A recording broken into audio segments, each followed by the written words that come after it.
Hello, my name is Dr. Karen Cox, president of Chamberlain University, and it's my pleasure and honor today to interview Dr. Linda MacIntyre. Dr. MacIntyre is the chief nurse for the American Red Cross since 2013. Linda, I think people were surprised when they heard that there was a problem with the blood supply. I mean, it wasn't in anybody's radar. And so maybe you could just describe the situation and how we got here. Thank you, and thank you so much for inviting me today.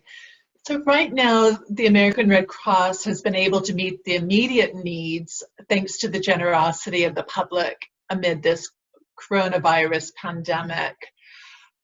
Donors with appointments that are urged to keep them and the new appointments in the weeks ahead. But it's important to remember that blood is perishable and cannot be stockpiled in advance. So we often encounter shortages, and I don't think that this is well known to the public. You know, a single accident could require as much as 100 units of blood, and making sure that that blood is the right type, is available, all has to be done before it's needed. We do need diverse blood donors to make sure that that right type is available for the person who needs it. So it makes sense when you stop to think about it. Right now, the places where you usually do blood drives are closed. You go to people's place of work, go to schools, go to hospitals. And for one reason or another, those don't work. One of the things we've offered from Chamberlain is we have 10 campuses that we think we could do a blood drive in that building. And so just trying to offer that space to the Red Cross. Well, that's very generous, and I really appreciate it. I think that we need to have the sites during summer and winter months. We often have difficulties in maintaining the blood supply due to holidays, due to various times when the weather is so severe that people are not able to donate. So I really appreciate your generosity. Thanks. And this really is a more serious short-term issue, but really it's not a short-term issue. We need people who have this on their radar. Most people are under stay-at-home orders. And so it's been counterintuitive to people. One, is it okay to go out and go to, give blood? And number two, is it going to be safe? So giving blood is certainly seen as an essential service. But your question about safety is great. There are a lot of steps that the American Red Cross has taken to increase the safety for donors and the volunteers and employees who collect blood during the COVID crisis. We're screening temperatures before someone enters the building. We're following social distancing practices as much as we can, certainly between the donors and the donor bed spacing. And in the waiting and the refreshment areas, we're providing hand sanitizer for use before entering the drive as well as throughout the process. Both the staff and the donors are wearing face masks, and we've got enhanced disinfecting of the surfaces and the equipment.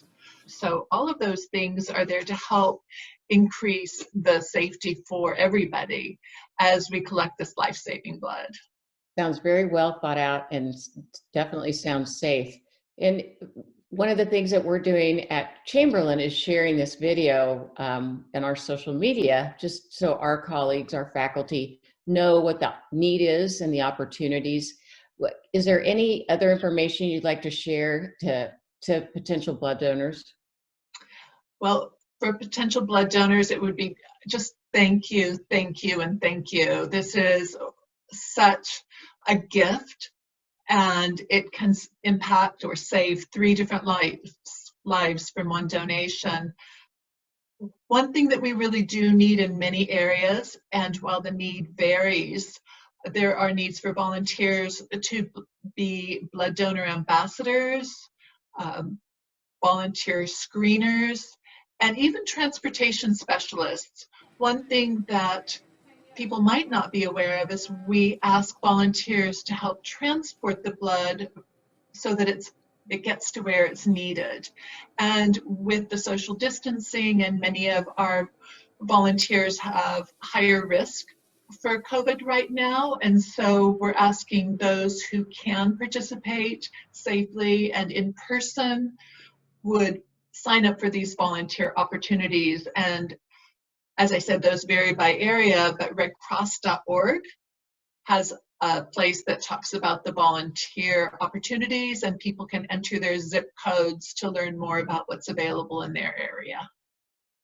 That's great. And I think in the time of national crisis and watching the frontline healthcare providers, the essential workers, the first responders, all of us want to feel like we're doing something to contribute. And this is something that absolutely will do that. So Dr. MacIntyre, thank you so very much for your time, and look forward to seeing a response from our colleagues. Thank you.